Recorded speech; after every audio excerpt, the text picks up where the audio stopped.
मेरी कोशिश रहती है अमूमन ऐसे लोगों को इस मंच पे लाने की जो कुछ नया कर रहे हैं, उत्तराखंड की खुशहाली में अपनी गिलहरी जैसी भूमिका अदा कर रहे हैं। मैं आज जिनसे मिला रहा हूं, उनको उनकी पंचायत ने निर्विरोध ग्राम प्रधान चुन लिया।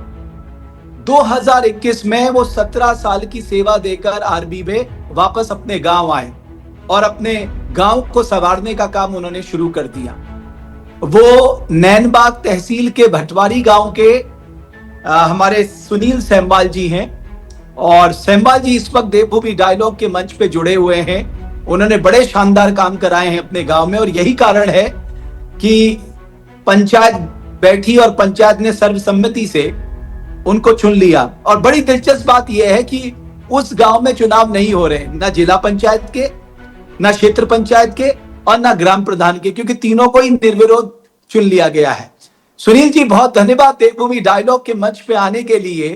तो पहले तो आपने 17 साल सेना को दिए, अब आप अपने गांव में काम कर रहे हैं, तो कैसे मन में आया कि वापस अपने गांव जाना है? क्योंकि ज्यादातर लोग क्या करते हैं कि शहरों की तरफ बच जाते हैं बच्चों के लिए। आपने क्या सोचा था जब आप रिटायर हो रहे थे? जी सर, नमस्कार। सबसे पहले तो आपका बहुत बहुत धन्यवाद, आभार सर। सर, 17 साल आर्मी में सेवा देने के बाद मैं जब घर आया तो अधिकांश लोग क्या है कि अपनी सेवा देने के बाद जो है शहर की तरफ बस जाते हैं। तो मुझे आर्मी और हमारा जो सैन्य परिवार है उससे यही सीख मिली है कि हमें वफादारी, ईमानदारी से जो है, चाहे देश की सेवा हो, चाहे जनता की सेवा हो, हमें ईमानदारी से करनी है। तो उसी लगन से जो है, मैं जब घर आया तो मैंने ये ठानी कि मुझे जो गांव समाज के लिए जो है काम करना है, क्षेत्र हित के लिए काम करना है। तो मैं निरंतर पिछले 5 सालों से जो है अपने गांव और क्षेत्रवासियों के लिए जो है लगातार काम करता रहा सर। और उसके लिए और आपके काम मैं के चलते ही समस्त मुझे लगता है आपको निर्विरोध ग्राम प्रधान चुन लिया गया है। जी, समस्त ग्रामवासियों का मैं आपके चैनल के माध्यम से, हमारे जो ग्रामवासी हैं, मैं उन सब का, चाहे युवा साथी हो, चाहे हमारे वरिष्ठ जन हैं, चाहे बुद्धिजीवी वर्ग हैं, माताएं, सभी का मैं आपके चैनल के माध्यम से बहुत बहुत धन्यवाद, आभार ज्ञापित करता हूं। और उनकी जो उम्मीद है, निश्चित तौर पर उन्हें मुझसे बहुत सारी उम्मीदें हैं। तो मैं निश्चित तौर पर पूरी कोशिश करूंगा कि जो उनकी उम्मीद है, उनकी जो आशाएं हैं मुझसे, मैं उन उम्मीदों पे जो है 24 घंटे खड़ा रहकर उनकी जो उम्मीदें उनको तो जो है आप सफल आप बनाने आप की मुझे अपनी रेजिमेंट भी बता दीजिए और उसके बाद जब आप गांव में आए फिर आपने शुरुआत कैसे की, थोड़ा इसके बारे में बताइए। जी, जब मैं 2021 में आर्मी से रिटायर्ड आया तो मैं गांव में आया। गांव वालों ने मेरा जो है, आर्मी से जब मैं रिटायर्ड आया उसी दिन जो है मेरा भव्य स्वागत किया। और मेरे मन में वहीं से जो है यह जागृति हुई कि निश्चित तौर पर जो है गांव का जो समाज है हमारा, बहुत अच्छा समाज है और इस समाज को जरूरत है कि हमें संवारने की जरूरत है। तो गांव वालों ने मुझे, हमारी एक समिति है, माँ गौरजा नाग देवता देवी थात मंदिर समिति है, तो गांव वालों ने मुझे समिति का अध्यक्ष बनाया। और समिति के माध्यम से अध्यक्ष होने के नाते मैंने हमारे जो वरिष्ठ सरकार में नेतृत्व, उनके माध्यम से जो है गांव में एक 83 लाख की लागत से जो है बारात घर बनवाया। और उस बारात घर में निश्चित तौर पर जो है गांव वासियों को जो है खूब लाभ मिल रहा है। जो गरीब लोग हैं, हमारी गरीब बेटियां हैं, वहां जो है सबको जो है उसका लाभ मिल रहा है। और आसपास में भी हमने गांव में अन्य जो आसपास के 2 गांव हैं, वहां भी 10-10 लाख की लागत से जो हमने 2 बारात घर बनाए हैं और उसका भी खूब लाभ लोगों को मिल रहा है।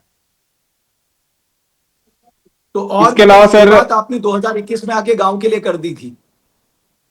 जी जी, इसके अलावा सर हम आप कुछ निरंतर, जैसे जैसे आसपास के गांव में यहाँ आधार की भी बहुत बड़ी समस्या थी, तो निरंतर हमने उस पर भी प्रयास किया। और यहाँ गांव गांव में जो है आधार के भी सेंटर लगवाए, उससे भी काफी लोगों को लाभ मिला। क्योंकि आधार से संबंधित हम जो इधर का क्षेत्र है, या तो नैनबाग और या तो फिर विकासनगर जाना पड़ता है या देहरादून जाना पड़ता है, तो लोगों को जो है उसका भी खूब लाभ मिला। और क्षेत्रवासियों की भी यही उम्मीद थी कि क्षेत्र में कुछ काम हो। तो आपके गांव में भी तो आजीविका का मुख्य साधन खेती होगा? जी, हमारी जो पूरी नैनमार्ग घाटी है, ये कृषि से लगी हुई भूमि है। और सारे लोग जो है कृषि पर निर्भर हैं। अब पिछले कुछ सालों से जो है थोड़ा सा लोग पर्यटन की तरफ जो है रोजगार की तरफ सोच रहे हैं, तो उस और भी हमारे क्षेत्र में निरंतर जो है, जैसे हमारे यहाँ प्राचीन देव स्थल है एक ऊपर देवी थात, उस और भी सर हम कोशिश कर रहे हैं कि इसको तीर्थाटन और पर्यटन से जोड़कर जो है इससे जो है हमारे युवाओं को रोजगार की ओर प्रेरित करके इस और काम किया जाए। एक और बात मुझे आप ये बताइए कि आपको लगता है कि गांव एक ऐसी सीढ़ी है, अगर ईश्वर की कृपा से हमें मौका मिला है तो हमारी कोशिश होनी जी चाहिए कि हम अपने गांव को सबसे सुंदर और सबसे अच्छा कैसे बनाएं, अपने गांव को सबसे अलग और एक मॉडल विलेज कैसे बनाएं। आपको लगता है कि इसको लेकर प्रतिस्पर्धा होनी चाहिए ग्राम प्रधानों के अंदर भी? जी, निश्चित तौर पर सर गांव आज के इस तकनीकी युग में हमारे जो गांव हैं वो सब हर प्रकार से संपन्न है। गांव के अंदर बोली बाली जनता है, उनके अंदर जो है किसी प्रकार का कोई द्वेष भावना ही नहीं रहती है, भेदभाव नहीं रहता है। तो गांव में जो कमी है थोड़ा सा, उसमें शासन प्रशासन और सरकार की अगर थोड़ा सा अच्छी भूमिका हो तो निश्चित तौर पर जो है गांव को संवारने का काम हो सकता है सर। तो अभी आपको क्योंकि जिम्मेदारी मिल गई है, तो आपने क्या सोचा है जी कि आप क्या बदलाव लेके आएंगे अपने गांव में? जी हमारी कोशिश है, मैंने आपको बताया है कि हम तीर्थाटन और पर्यटन के माध्यम से जो है जो हमारी रमणीक स्थल हैं उनको एक तकनीकी रूप देकर और उसमें जो कुछ सुधार हो सकते हैं उसे सुधार कर हमारे जो स्थानीय युवा हैं, चाहे वो बाहर हैं, कुछ लोग बाहर हैं, तो उन युवाओं को जो है गांव की ओर प्रेरित कर रोजगार देने की कोशिश करेंगे सर हम। आपको क्या लगता है कि रोजगार एक बड़ी चुनौती है, शिक्षा एक बड़ी चुनौती है, स्वास्थ्य एक बड़ी चुनौती है, कनेक्टिविटी चुनौती है? मतलब पहाड़ के लिए सबसे बड़ी चुनौती आपको क्या लगती है, ताकि लोग मतलब पहाड़ में ही रुक के अपनी आजीविका ढूंढे?